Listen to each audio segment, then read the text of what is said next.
Iniciamos hoy un nuevo capítulo del mundo que se avecina. Estamos con el doctor Miguel Ángel Serra, bienvenido. Gracias.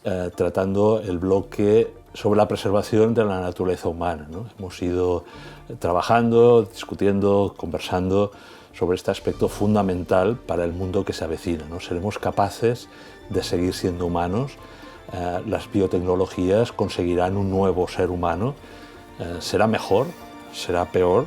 ¿Cómo tratar la diversidad del ser humano, ¿no? En el último capítulo Miguel Ángel Serra pues, nos presentaba, ¿no?, el tema de la diversidad frente a la homogeneidad, ¿no? El doctor Serra es, como hemos comentado otras veces, doctor en ciencias biológicas y con él quisiera tratar este capítulo sobre tecnologías emergentes y diversidad funcional. Miguel Ángel, bienvenido. Creo recordar también, y vamos a volver a hablar de un tema común, ¿no?, de un libro que editamos recientemente, ¿no?, Singulares porque las personas somos singulares, ética de las tecnologías emergentes en personas con diversidad funcional. Recuerdo la génesis de este libro en Madrid, ¿no?, en la sede de la Fundación Tatiana Pérez de Guzmán el Bueno, que nos acogió, que promocionó el seminario con el doctor Flores, ¿no?, que es presidente o al menos hasta ahora, ¿no?, de la Asociación Síndrome de Down, ¿no? Queríamos tratar no solo los aspectos eugenésicos casi, o del transhumanismo en esa visión de aumentar capacidades, inteligencia, etcétera, y de esa homogenización de la que tú nos has ido hablando a lo largo de estos capítulos, sino precisamente una visión del ser humano única, excepcional, singular. Somos personas singulares, únicas, ¿no? Yo creo que Dios creador, ¿no?, nos hace con estas características particulares, a cada uno de alguna manera nos dota de alma, y esa conciencia que tú comentabas también en otros capítulos pues hace que la dignidad, la libertad del ser humano, el libre albedrío, pues precisamente se desarrolle con el concepto de persona singular, ¿no? Y por lo tanto todos tenemos diversidad funcional. Esto fue un tema que también surgió muy bien. Mira, yo llevo gafas, ¿no?, y tengo por tanto en este caso una discapacidad, ¿no? Surgió en este seminario, ¿no?, repito, en Madrid, del cual el libro pues recoge las principales ponencias. La relación entre las nuevas tecnologías, ¿no?, estas tecnologías emergentes que hemos ido desarrollando, ¿no?, de la genética, de las neurociencias, etcétera, en relación a la discapacidad. Primero, entendiendo que todos somos singulares y diversos, ¿no?, a la vez, y por tanto hay personas que el ámbito de la discapacidad pues prefieren denominarla, pues eso, ¿no?, diversidad funcional, ¿no? Cada uno tenemos unas altas capacidades, unas capacidades comunes y unas discapacidades, ¿no? Seguramente hay personas con discapacidades más severas, más importantes, ¿no? Y también tenemos superdotados, ¿no? Y recuerdo también, y lo hablaremos a lo largo de este capítulo, ¿no?, pues con la doctora Sastre, ¿no?, pues un poco algún congreso sobre la sobrecapacidad, ¿no? Bien, si te parece, Miguel Ángel, nos centramos en el aspecto de esta diversidad funcional, ¿no? ¿Qué hace? Y permíteme que haga la primera pregunta en este sentido, ¿no? Y hemos hablado de los superdotados. ¿Qué hace que una persona, la biología, esos dados, ¿no?, que comentábamos, haga que sea superdotada? ¿Dónde están los factores genéticos, evolutivos? Bueno, a ver, si nosotros nos fijamos en una característica concreta de la persona o del individuo, para ser más precisos, pues evidentemente la componente genética, la componente hereditaria, es muy importante, puede ser muy determinante en algunos casos, sobre todo cuando se trata de características del individuo que son reconducibles a un gen o bien muy pocos genes. En ese caso sí que se puede determinar con bastante fiabilidad que una determinada composición genética va a dar un fenotipo determinado que puede ser conceptuado como de supercapacidad. Pero en la mayor parte de los casos esto va unido quizá a otras características del mismo individuo, pero que en cambio son, como decías tú, capacidades normales o incluso infracapacidades. Emocionales, por ejemplo. Por ejemplo. Se dice que muchos sobrecapacitados en el ámbito, no sé, de las matemáticas o de la música, ¿no? Mozart y tal, a lo mejor estaban incapacitados para amar, ¿no? Para sentir empatía. Por eso. Entonces, si nosotros nos fijamos solamente en una característica muy determinada y hacemos caso omiso de las otras, nos estaríamos equivocando, porque el ser humano tiene elementos muy variados y lo configuran todos ellos. Es complejo, es muy complejo. Por lo tanto, pretender simplificar es siempre un riesgo. Es un riesgo porque nos está eliminando algunas características importantes de la persona. Y permíteme que vaya un poquitín más atrás. Tú has mencionado la palabra eugenesia al principio de tu intervención y es importante que la retomemos. ¿Por qué?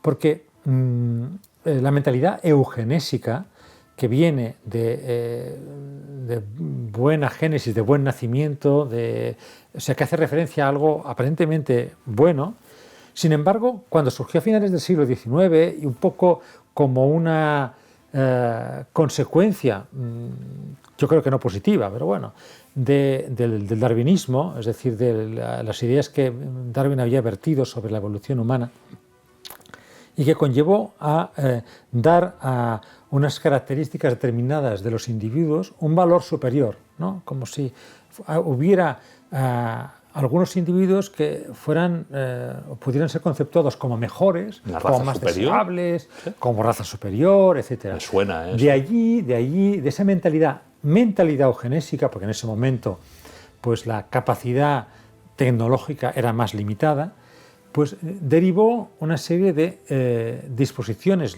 legales en muchos países occidentales que iban a favorecer la reproducción de individuos considerados mejores, razas consideradas superiores, respecto de otros individuos considerados inferiores o razas consideradas inferiores.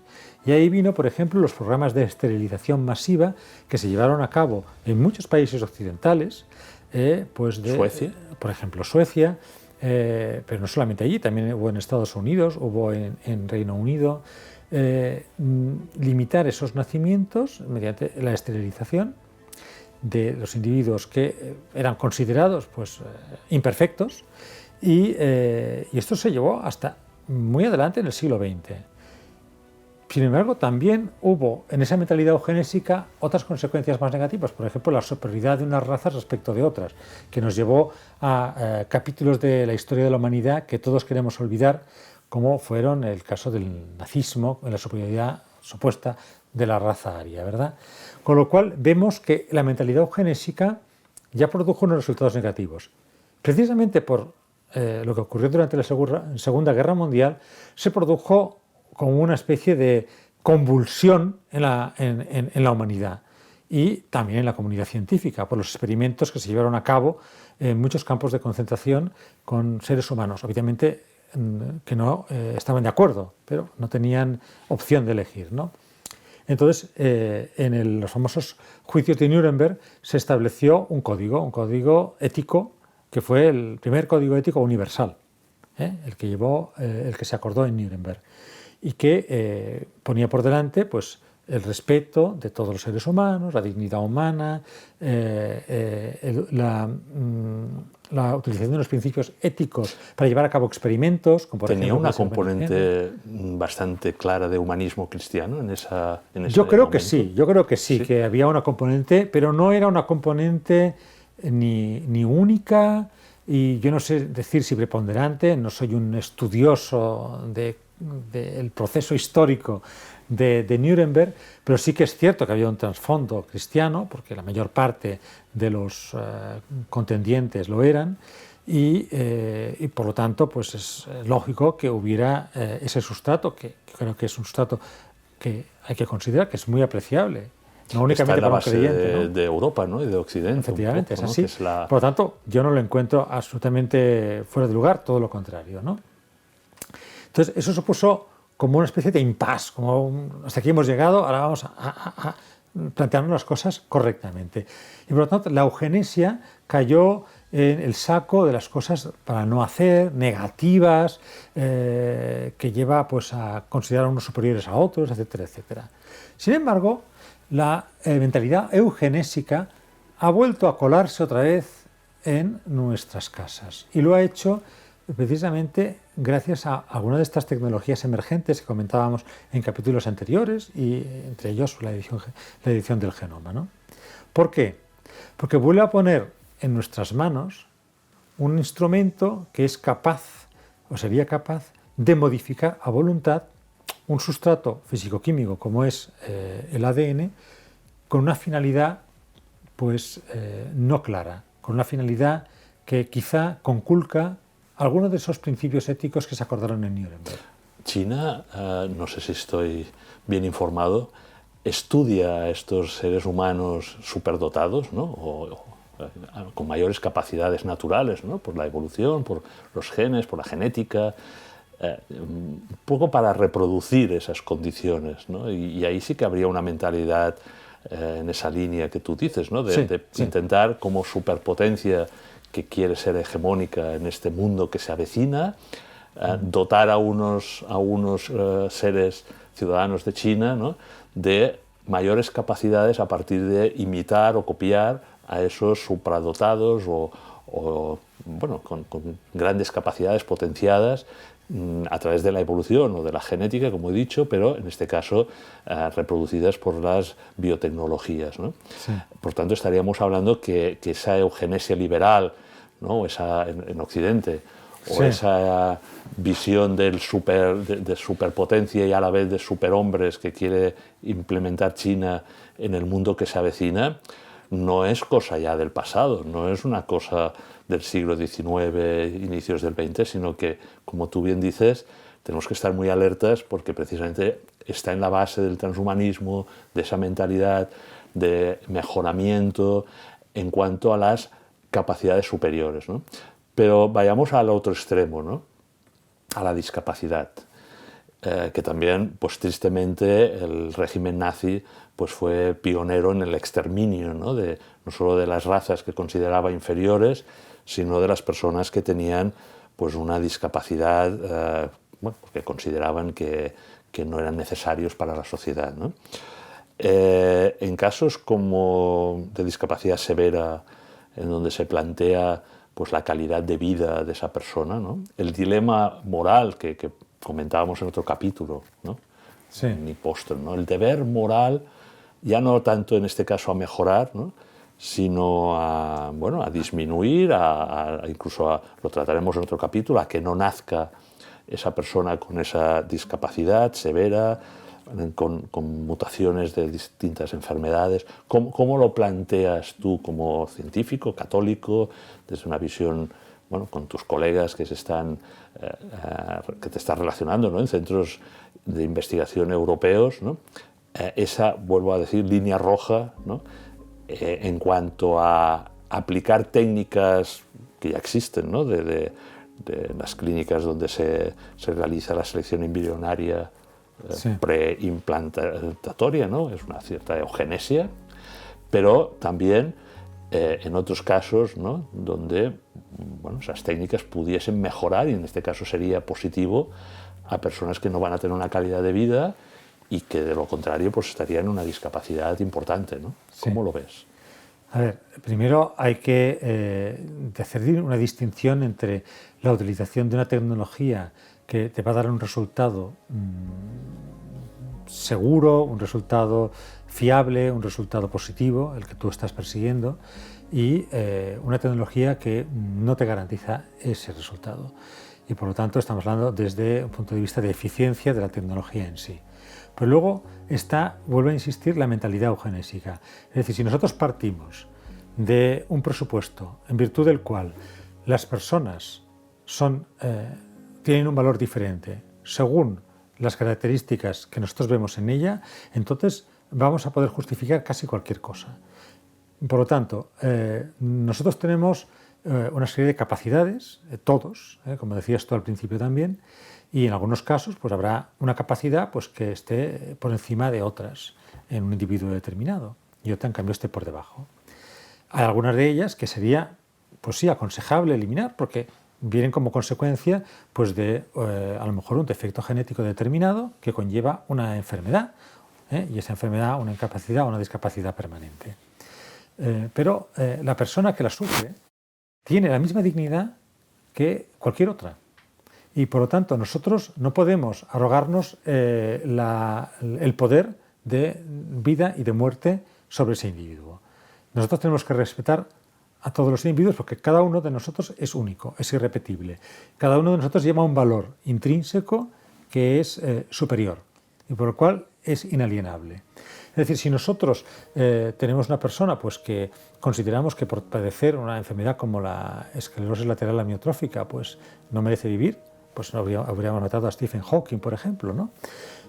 Hay niños con síndrome de Down que tienen una capacidad de no solamente de amar, sino de generar amor en un entorno familiar y social que es superior al de muchas personas que podemos considerar normales, que son, en algunos casos son incluso incapaces de hacer un gesto de ayuda gratuita a otra persona pues, por sus características propias, ¿no? Por lo tanto, todos los individuos de la especie humana merecen un respeto máximo, como decía en otro capítulo anterior, porque todos compartimos una misma dignidad, la dignidad de seres humanos. Ahora bien, dices, nosotros podemos, pues en un caso de una persona con una discapacidad determinada, podríamos, si esa persona está de acuerdo, pues a lo mejor podríamos intentar mejorarla para que llegue pues a recuperar esa funcionalidad perdida. Has hablado de exoesqueletos, por ejemplo, ¿no? Sí, que es interesante, ¿no? Todo esto se puede hacer y está muy bien, no hay ningún problema. Explica un poco lo de que es un exoesqueleto para son dispositivos que permiten a dispositivos externos como, digamos, armaduras, sí. Un poco Robocop, si quieres verlo así, que permiten... ¿Prótesis? Sí, prótesis ¿no? Prótesis exógenas que permiten a un individuo pues, que tiene una afectación pues, de su sistema neuromotor que pueda caminar. Que no camine, que no... O, por ejemplo, un sordo que pudiese escuchar, hay un implante coclear. Sí, hay implantes cocleares. Todo esto no hay problema, todo ¿no? Esto está muy bien. ¿Y en un ciego, por ejemplo? Sí, también existe terapia génica que se está comenzando a aplicar y que permite en algunas patologías que provocan degeneración de la retina, pues que se pueda regenerar células pues con capacidad de restaurar esa visión perdida. ¿Y en Alzheimer? En Alzheimer no, aquí es más difícil porque ni siquiera sabemos cuál es la causa del Alzheimer. Correcto. Hoy por hoy. Están dando muchos palos de ciego. ¿Por qué? Porque son patologías muy, muy complejas. Pero déjame volver un poco al tema de por qué es importante que nosotros tengamos una mentalidad no ya eugenésica ni anti-eugenésica, sino pro ser humano. Es decir, todos los seres humanos merecen un respeto. ¿Por qué? Porque nosotros, imaginémonos que, un caso hipotético, imaginémonos que estamos todos pues, en un vagón de metro, vamos en un metro, y que por una circunstancia externa, puede ser pues, por un fallo eléctrico, porque ha saltado una centralita, lo que sea, pues ese metro se detiene, todas las luces se apagan, no hay ninguna luz que se encienda, los móviles quedan absolutamente desconectados, nos quedamos en la oscuridad total. Con gran esfuerzo se pueden abrir las puertas, ¿y qué hacemos? ¿Quién es la persona, quiénes son el colectivo que ahí tiene una ventaja sobre los demás? Claramente, un ciego. Entonces sería el ciego el que nos guiaría fuera del túnel. Con lo cual podemos ver que el tema de quién está discapacitado, quién tiene una capacidad mejor, depende también del ambiente, depende también de las circunstancias. Y a lo mejor, en este caso es un ciego, en otro caso será una persona sorda. En un caso puede ser que una persona pues, que tenga una dificultad motoria, que no se pueda mover por sí mismo, en cambio puede desarrollar más otras capacidades y que ese desarrollo de esas capacidades le permita hacer avanzar a toda la sociedad. Por ejemplo, si nosotros nosotros no, porque no somos arquitectos, pero cuando un arquitecto diseña un edificio, en vez de poner un escalón, poner una rampa, no está haciendo ningún daño a los que pueden caminar y, sin embargo, está ayudando a aquellas personas que, por un motivo u otro, se ven facilitadas con esa rampa para poder acceder o salir del edificio. Y no estoy hablando solamente de las personas con silla de ruedas, sino también estoy hablando de personas ancianas o cuando uno va a la compra y vuelve con el carro lleno. Recuerdo que una vez me comentaste algunos ejemplos precisamente de personas con diversidad funcional, con una cierta discapacidad, que a pesar de que hay una terapia o una tecnología emergente que pudiese mejorar esa discapacidad, no sé si eran ciegos y tal, tenían la opción a no escoger ese camino, ¿no? A seguir con su discapacidad. Sí. ¿Recuerdas el ejemplo y nos puedes explicar un poco cómo abordar esto, ¿no? Es decir, hay tecnología disponible, pero en cambio la persona decide pues, no adoptarla, ¿no? En su caso particular. Sí, sí. Hay ejemplos positivos y ejemplos negativos, pero sí, se pueden poner, sin ninguna duda. Por ejemplo, hay el caso de dos lesbianas, que eran las dos sordas de nacimiento, de la comunidad de sordos en Estados Unidos, y que fueron a una técnica de reproducción asistida y exigieron que el embrión fuera seleccionado para ser sordo, para que pudiera formar parte de la comunidad y no se sintiera discriminado entre la comunidad de sordos a las que ellas pertenecían. Uno puede, obviamente, criticar esto desde un punto de vista ético, pero también existen casos diferentes, como por ejemplo puede ser, hay familias y niños con síndrome de Down que sin embargo no desearían ser curados si pudiera existir esa posibilidad de la condición en la cual están. ¿Por qué? Porque ellos, como otros casos, por ejemplo, en caso de una niña con albinismo, es decir, que tiene una falta de pigmentación que hace que tenga un 10% de visión solamente, rechazan la posibilidad de una intervención externa que pueda modificar su condición, porque dicen ellos, las personas con discapacidad, las personas con esta diversidad funcional, que entonces perderían su propia identidad. O sea, se transformarían en algo diferente. Y ellos quieren ser lo que son y como son. Y con esas dificultades intentar pues sacar algo diferente, positivo, distinto, que los caracteriza. Y por lo tanto habría un derecho a la objeción de conciencia, incluso de la propia persona con discapacidad. ¿Se contempla en alguno de los foros o congresos a los cuales tú has asistido, ¿no? Porque además pues, el trabajo con personas con discapacidad pues, también forman parte de tu trayectoria. Igual que hay derecho a la objeción de conciencia pues, de ese médico, ¿no? Que no quiere pues, seguir esas pautas o esa mentalidad eugenésica, el afectado, la persona que tiene una discapacidad, tiene donde acogerse. Por supuesto, para decir, Albert. No quiero determinada tecnología invasiva, por ejemplo, ¿no? En el cerebro, pues porque yo quiero, pues bueno, soy hijo de Dios, Dios me ha hecho así, tengo mis capacidades y mis discapacidades, mi sufrimiento y mis alegrías y mi felicidad, y quiero quedarme ahí, ¿no? Como Dios pues me ha proyectado, ¿no? Esa mentalidad, por supuesto, en las antípodas de la eugenesia y del transhumanismo, ¿se recoge en el ámbito científico, en los códigos éticos? Sí. Sí, esto se llama principio de autonomía. Es uno de los 4 principios de la bioética que fueron formulados por Beauchamp y Childress y que es una aproximación, vamos a decir, laica, una aproximación muy aséptica, muy técnica, vamos a decirlo así, de los 4 principios. Uno de ellos es el de la autonomía. ¿Cuáles son los 4 principios? Los principios es beneficencia, no maleficencia, justicia y autonomía. Ya hemos citado en programas anteriores los otros 3, sí. Ahora veo que es el momento de hablar de la autonomía. La autonomía del paciente es algo que tenemos nosotros cada día, es decir, nuestra radiografía es nuestra y no del médico.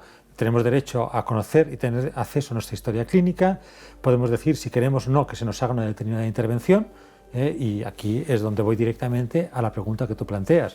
Por lo tanto, si una persona, la que sea, se rechaza un determinado tratamiento porque lo considera que no está de acuerdo con lo que él quiere o ella quiere, hay que respetarlo. Es decir, si a una persona se le dice, mira, es que tú tienes un cáncer y hay que hacerte este tratamiento, quimioterapia, luego radioterapia, luego cirugía, etcétera, etcétera, Y entonces la persona dice, pero bueno, ¿y eso qué beneficio me lleva? Bueno, pues a lo mejor te vamos a alargar la vida 1 año y medio, tal. Y esa persona puede decir autónomamente, libremente, decir, no, yo rechazo esa terapia, dejadme como estoy. Por lo tanto, Ya está. ante el mundo que se avecina, donde tal vez las tecnologías puedan ser muy invasivas, donde pueda haber esos cantos de sirena a los padres, ¿no? Diciéndoles, mirad, pues a través de la edición genética podéis modificar hacia las sobrecapacidades, por un lado, ¿no? Y por tanto hacer hijos más inteligentes, más longevos, más felices, nos dirán ellos, ¿no? O bien disminuir las discapacidades, ¿no? Sensoriales, cognitivas, físicas, ¿no? Ante esa disyuntiva que creo que se irá planteando en el mundo que se avecina, Sí. pues seguramente tenemos que tratar, y ya lo tendremos que dejar para el siguiente capítulo, pues los aspectos de la bioética, ¿no? Y ver cuáles son, tú has apuntado ya los principios, ¿no? Los 4 principios de la bioética, pero si te parece, Miguel Ángel, vamos a profundizar un poco más, ¿no? En el siguiente capítulo y en el posterior, sobre la vida humana, sobre la protección de la vida humana, Sí. y sobre esos aspectos éticos, bioéticos, para que no solo los científicos, sino los padres, las personas que van a ser responsables de las generaciones futuras, pues lo sepamos hacer bien, ¿no? Y dentro de lo que es esta moral cristiana. Por tanto, si te parece, Miguel Ángel, te emplazo al capítulo siguiente y muchas gracias por todo. Gracias a ti.